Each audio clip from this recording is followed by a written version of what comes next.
International broadcast.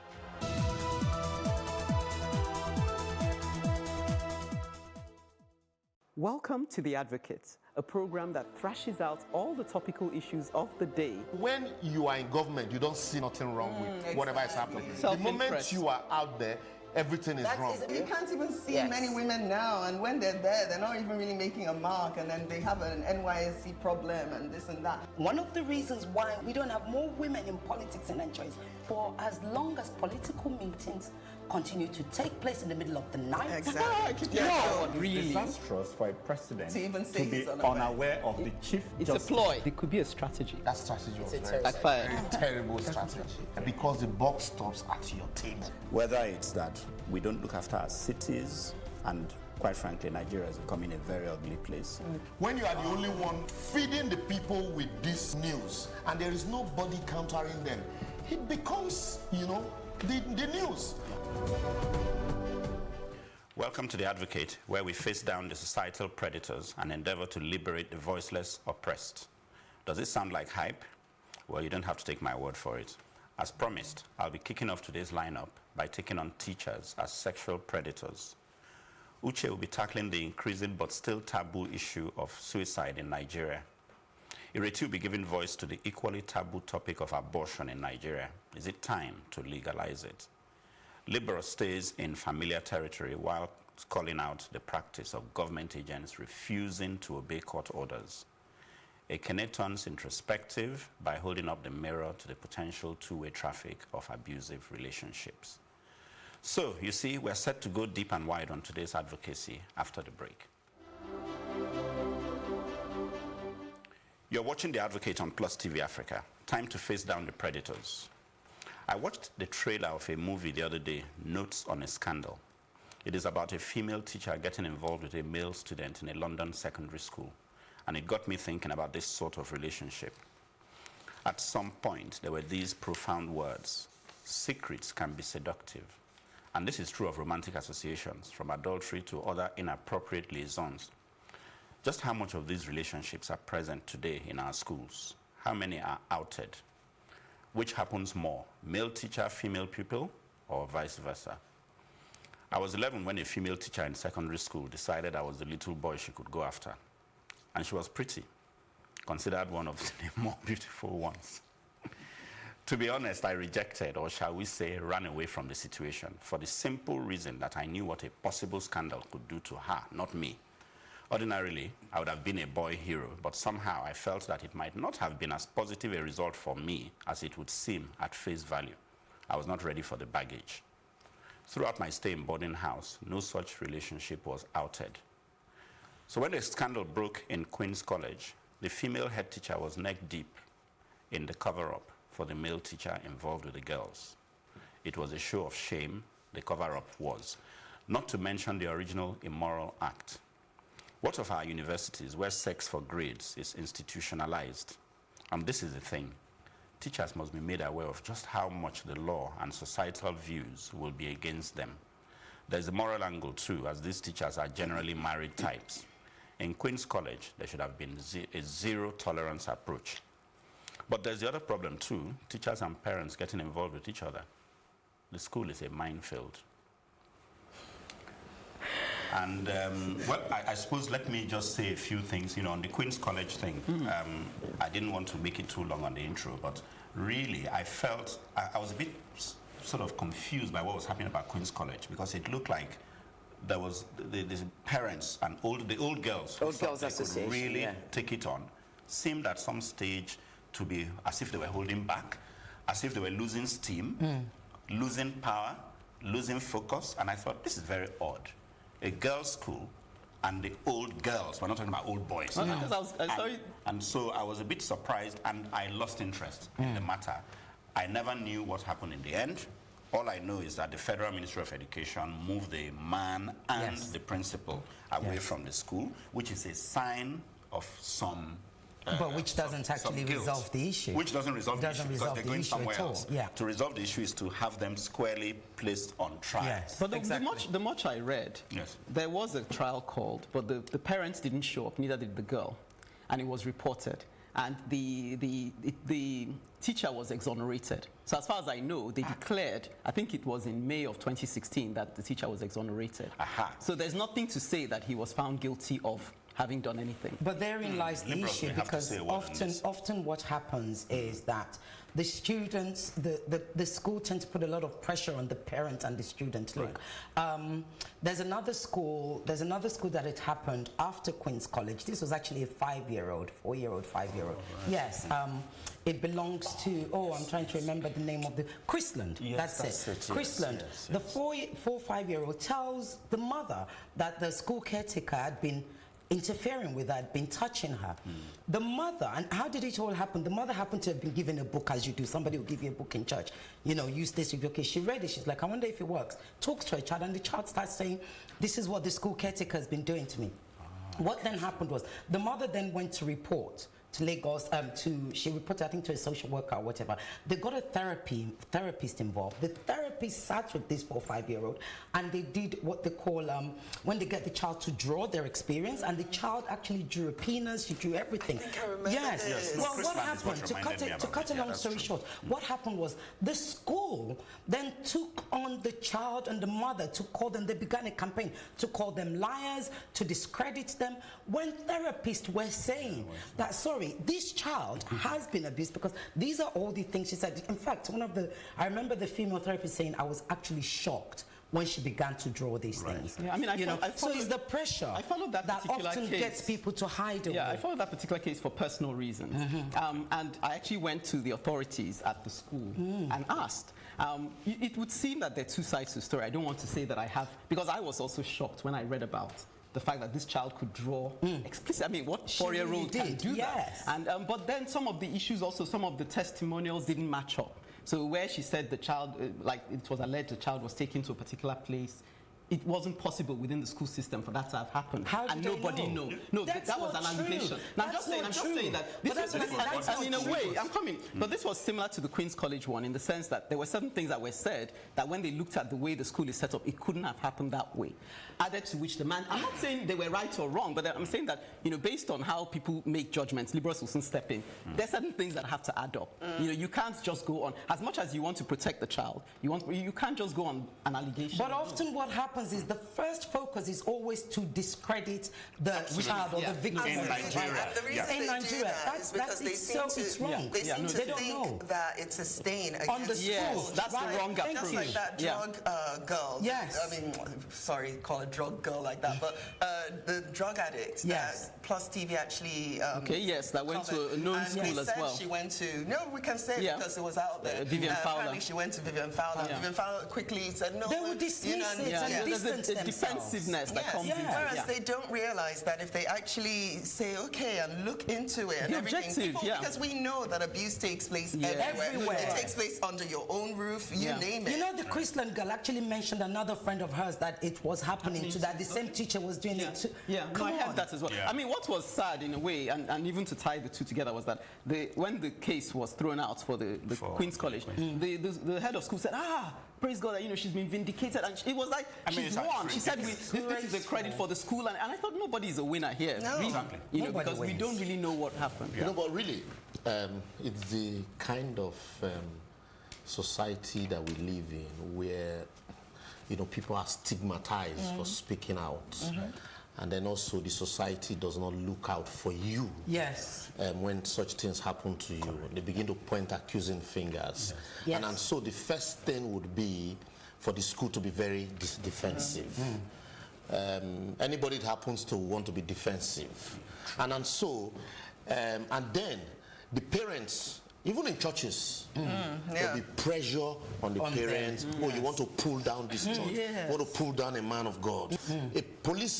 A commissioner once told us, if a policeman holding a gun asks you to jump into the gutter, forget the fact that you're a lawyer, do it. You can write a petition thereafter. Because if he kills you, we will be the ones to defend him that it was accidental discharge. Of course, because we're answerable you know, to That's this true. for these men. And so it's the same thing that we see play out here. When you look at a situation like that, when a child tells you something like that As happened, explicit as that. I'm pretty There has been sure abuse. that Clearly, that let happened. me there tell has you been abuse something. If clearly you in go that to the case. But training- they're saying, did it have to have happened on our watch? Could it Yes, have happened actually, it did. anywhere else? And I'll tell you, if you go to training and the training in this space and to understand when child abuse and everything, wherever you go in the world, the first thing they say to you is believe the child first.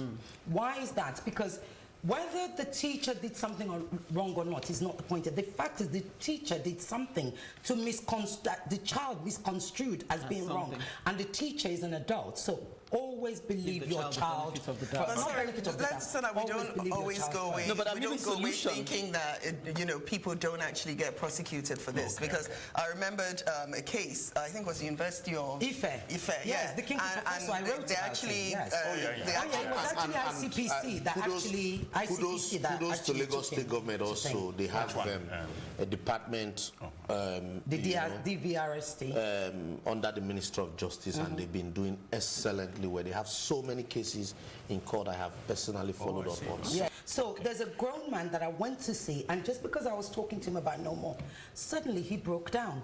And he said, this is what happened to me at the age of 8. This also happened to me at the age of 12. But he's never been able to say it because when he told his friends, they patted him on the back and lucky you. Yeah, exactly. And that's what I want to bring out is that when it happens to boys, it's even harder for them to speak out.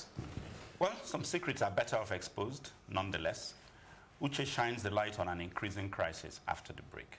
Welcome to The Advocate, a program that thrashes out all the topical issues of the day. When you are in government, you don't see nothing wrong with whatever is happening. The moment Self-interest. you are out there, everything is wrong. You can't even see Yes. many women now, and when they're there, they're not even really making a mark, and then they have an NYSC problem and this and that. One of the reasons why we don't have more women in politics in Nigeria is for as long as political meetings continue to take place in the middle of the night. Exactly. No, It's really. disastrous for a president To even say to be he's unaware. unaware of the chief It's justice. a ploy. It could be a strategy. That strategy was very, Backfired. very terrible strategy.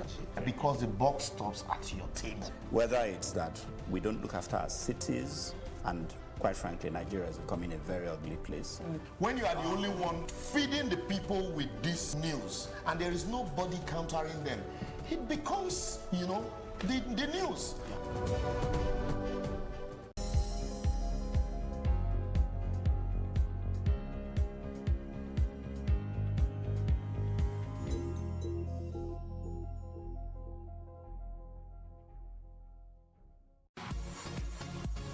Best concert of your life?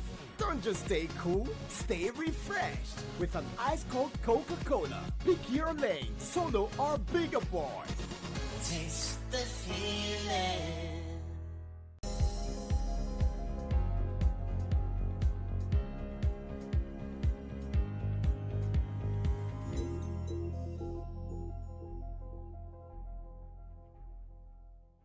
You're watching The Advocate on Plus TV Africa. It won't go away if we ignore it. It seems a day doesn't go by without a suicide taking place. Social media is awash with these stories, and as May is Mental Health Awareness Month, what better time to bring this to the fore? To ascertain the seriousness of the matter, let's look at some statistics. On July 29, 2018, Spectator Index published a World Health Organization research that ranked suicide per 100,000 per country. Nigeria was ranked 5th with 15,000 suicides in every 100 suicides. The list was topped by South Korea with 24,000, followed by Russia with 18,000, then India with a rate of 16,000, and Japan placing fourth with 15,400. So what are the possible causes? Terminal diseases can often lead to a feeling of hopelessness and resignation, resulting in suicide. However, we now know that at least 90% of those who commit suicide suffer from mental illness. Depression is one of the leading risk factors, followed by bipolar disorder and schizophrenia. A March 20th, 2018 article by Luke Onyekachukwu Kea for Guardian Nigeria states that Nigerians have identified the 5 leading causes of death to include sickness, which is at 26%, poverty at 24%, motor accidents at 16%, and malnutrition at 7%, and natural death at 6%. Poverty and malnutrition go hand in hand, and so should be lumped together to make 31%. In other words, going by this poll conducted by NOI Polls Limited, poverty in all its ramifications is the leading cause of death in Nigeria. We can therefore conclude from this article that the primary reason for suicides is most likely frustration and hopelessness, which leads to depression. It is well known that Nigeria is a very tough country to survive in, with the constant everyday challenges and hardships experienced by a large percentage of the population. A country where a significant number of Nigerians live below the minimum wage of 18,000 naira. It is no wonder that suicides are indeed on the rise. As we all can appreciate, hardships lead to depression. However, we cannot ignore the other subtle undiagnosed chemical imbalances, which are also contributors to depression. Our government, therefore, has to realize the role their policies, or lack of, play in this. There has to be an improvement in the lives of citizens through provision of jobs, good education, healthcare, and housing. We also need to become more knowledgeable about depression, and that help must be sought to treat or manage it, so that suicide is not the only option. While we salute those already educating people on mental health, we need more hands on deck, more educators on depression, especially in the hubs where people living below the minimum wage reside. We must learn to be our brother's keeper. We must check on our friends and loved ones. And for anyone suffering from any mental illness or has suicidal thoughts, please know that you are not alone. I want to quickly say that one other factor is the fact that when we have, you would notice depression signs, rather than seek professional advice, people would rather go to churches, as if pastors are professionals in providing solution to mental problems or depression problems. That's one other big issue too. And so when you are promised heaven and earth according to the Bible, and it doesn't also come, it wasn't the case. I mean, I was going to say, I like the fact that you looked at various angles, and it seems quite thorough. And even when you're suggesting what to do, I spoke with a mental psychiatrist, Kadiri by name, and she gave me so much information. My friend's wife. Yeah, she was here. And, you know, apparently, statistically, that 30% of Nigerians suffer from mental health problems. That's 60 million Nigerians. Yes, I read that. And she's saying, you know, lots of times people don't want to come for help, and that a lot of people that come, the youngsters, the parents, 90% of the time, are the people putting pressure on those children. Go forward. No, that make them feel suicidal. The pressures from the parents. So usually when the parents come, they say, tell this child, they're saying they're depressed. She first tells the parents to leave the room. And when the parents leave and she talks to the child, she usually finds that the parent needs to be counseled on how best to help this child not feel the pressure of, you must do this, you know, because the parents don't acknowledge that this is a valid, depression is a valid experience. The other thing I was just going to query very quickly is, I'm not sure though, even though I saw how you arrived at that poverty necessarily equals, so because the people we're seeing showing up more and more are these young people in university who are facing pressures from, so yes, I can see that, yes, there's that link. But I wish there were clearer stats to tell us who are the most vulnerable in society. Unfortunately, the stats aren't really, they're not really there for us to. But I think we are definitely seeing more suicidal cases, suicide cases coming from, like you said, these young ones at children, university, etc. She says apparently that they've always been, but it's just that now we're seeing them more because people are, and you're having copycat instances, like when you now publicize it and say this person took sniper, and then people think, okay, I fit that category, I too can take sniper. That's what she's. But I think they fall into like the hopelessness and frustration. But obviously there'll be factors that will instigate that hopelessness. And like I can imagine a student that has been in school for how many years when they should have finished. And then maybe when it's their time to take their final exam, they now fail. Some of those factors really are caused by pressure from parents. Look at your mates. Is that not your mate? Or you feel you're better as a musician, but your parents want you to be a lawyer or a Right. medical doctor. And now, they are calling your mother Mama Doctor.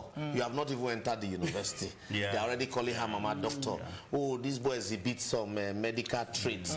You know, and so you pressurize that child. Or if they're even Or forcing a child to marry you must- somebody they don't want to marry. Don't go all out. that. Don't play with this person. You don't allow them to be who they want to be. You know, thereby guiding them Yeah, she says through a the lot of right parents are path. living through I their mean, children. what I would like to add is, first and foremost, I think we need to recognize that suicide is actually a global issue. Yes, it is, Suicide among absolutely. young It is, yes. people Right is now, actually yes. growing globally, right. not just in Nigeria. Yes, and we yes. must not shy away from the fact that social media is a huge Yeah. contributory Yeah, factor. yes, true. Look, like the doctor told you that young people have always felt under pressure. You did, I did, blah, blah, blah, right? But the difference is you now have social media that says, hang on a minute, you're not the only one under pressure. That one too, and that's what he did to sort himself out. No. So copycat suicide is actually beginning to happen more. When we talk, what I like to see is that when we talk about suicide, and I agree with you, I think it's not even so much poverty and everything you're saying for me is a sense of despondence. Yes. When you just feel, I just can't go on anymore. I got no money, I can't pass school. The boy that killed himself, right? The boy that killed himself Yes. recently on That Facebook. left a note for them to come and collect And his that's also body. the other thing we have to be able to accept. He said, thank you to all those who came to my help. Thank you to all those who called me. Thank you to all those who texted. Right? So people didn't ignore him. He called and people went to him. Some came to his house. He said, but I can no longer go on. In cases like that, unless you can admit him or her into a facility, and we don't have such facility, at least we only have one or two anyway, unless you can admit that person into that child or that person into a facility, into what do you call it, a home yeah. or whatever, they're going to do what they want to do because, you know, we look at the point, all sorts of mental illness. You've got schizophrenia, you have bipolar, Oh, manners. you have so many things. And when, especially if you think of schizophrenia, where you're hearing something is saying something to you, and you're fighting those voices. And then, like Libera said, the pastor is then coming along and saying, in the name of Jesus, something. It's like, And the worst part about I have it friends is that are the bipolar. stigma. It's the stigma attached to Exactly. it. So Yeah. even if you're hearing these voices, you're not to tell somebody that you're hearing them. You know, like I've been quite open about when I used to hear voices Yes. as a child. Yes. You know, but many people will not. Maybe will not. Is that that spirit of God? No. Or from your village? No, exactly. That's what they tell you here. Why did you offend from the Exactly. village? But you know, I kept it to myself, and it was only when later on I told Ekene, because we're in the same school, and I told my mom as well, and you know, so you know, she was shocked that I was hearing such voices, and for a while I couldn't place it, I couldn't understand it, but I didn't want to talk to anyone That could because I have didn't want them to frightened think you. that I was mad. Yeah. You know, Yeah. and like people who have breakdowns, they don't even want to say it because other the people are point going to be also, looking at them thinking, this because human being. we feel, structure, you know, yeah. mental health problems, we see it, we just reduce it and narrow it to madness. Yes. Madness. And so nobody wants to be Yes. tagged a Yes. madman. No. Then the entire community would take care of a child. But Yes, now look out for you are you. on your own. Dementia, Parkinson's disease, all those So things. many. So many old people that are walking around, they forget where home is. You know, and we have to, I mean, really, something needs to be done. I think, thank you, Uche, for bringing it up. It's so Oh, thank you. Well, yeah, I mean, we could go on, but wow, anyway. A sobering but necessary advocacy, Ireti turns our attention to another controversial matter after the break.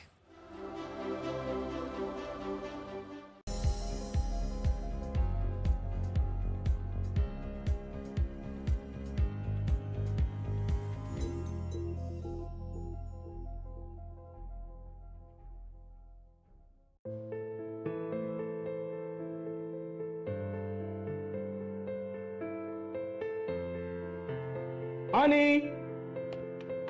Daddy, please, can I go out with you and Mommy tonight? Sure thing, sweetie. Get your shoes and we go. Promise? You have my word?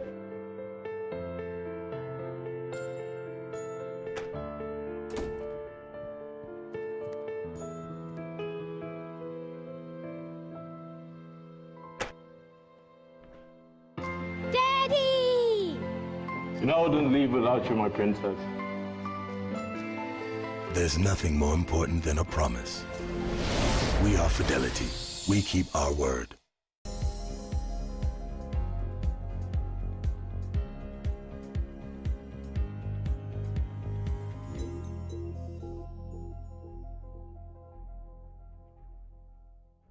You're watching The Advocate on Plus TV Africa. Time to balance the scales of pro-life and pro-choice. I want to talk about abortion in Nigeria. So this Tuesday, news broke that the Marie Stopes International Clinic was raided by Nigerian authorities. The press release reads, this morning, and I'm quoting, this morning, a combined team of police detectives shut down the Marie Stopes Abortion Clinic in Lagos.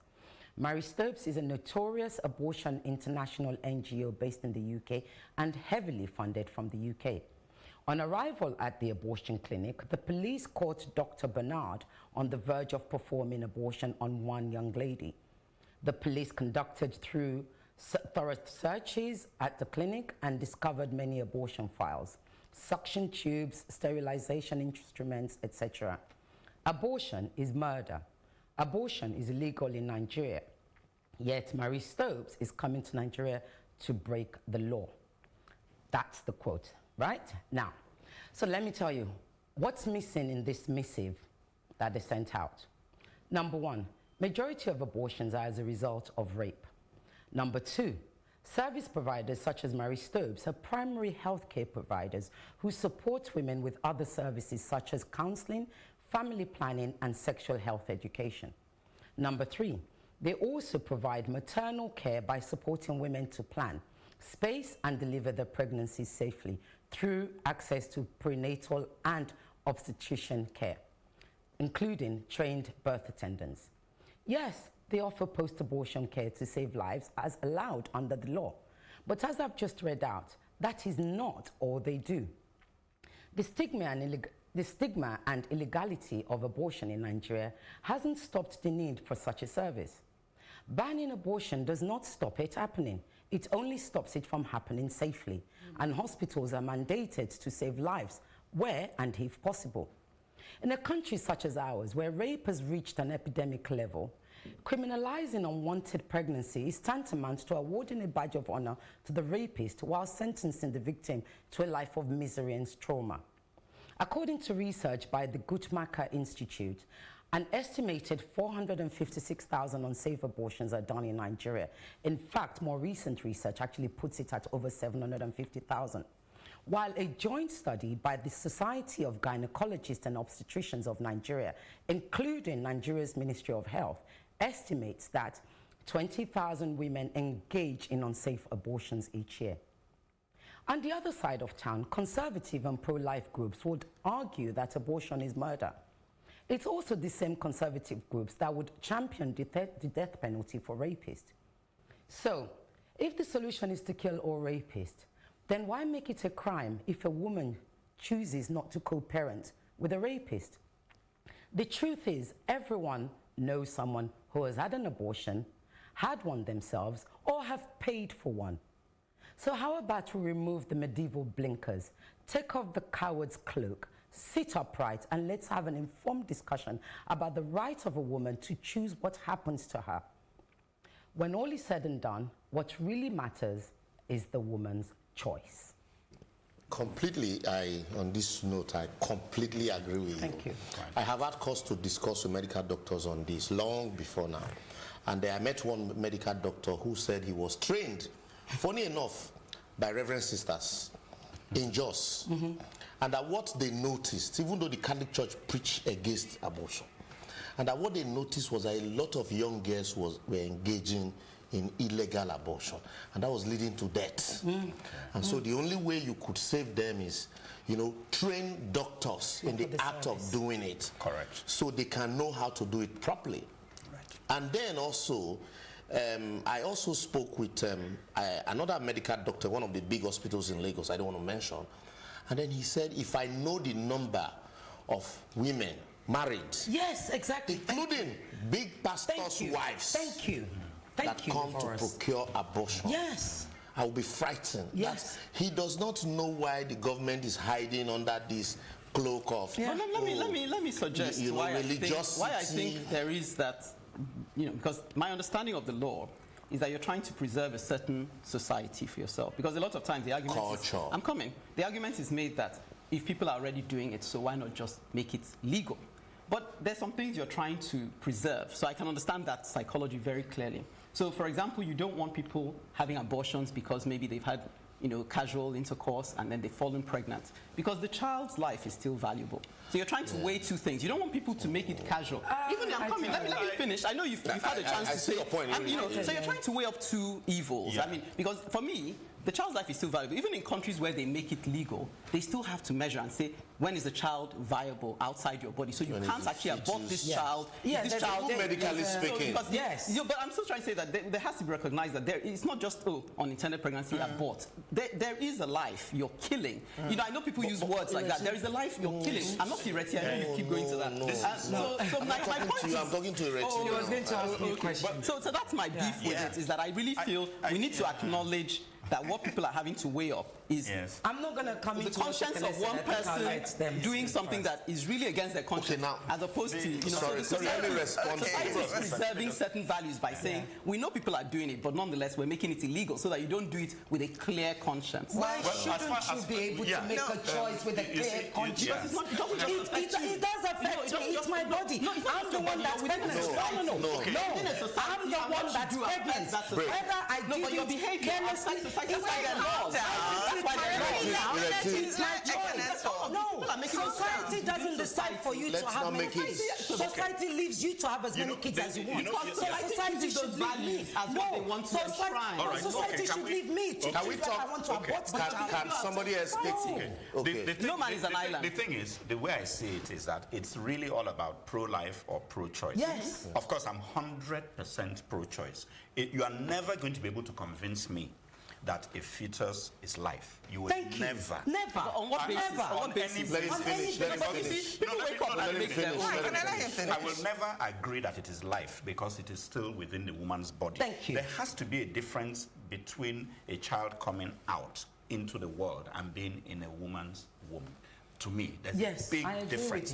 One is something in the making. Agree with you. It's in the making. I don't care what scientists want to say that, at 6 months it has become real. If it's real, bring it out. Let's all start. Why do we wait for pregnancies to end naturally? Let's start bringing things out when it's time. Well, that's why sometimes when the baby does come out prematurely, they survive. No, I know. But anyway, let me explain my own stance on this matter.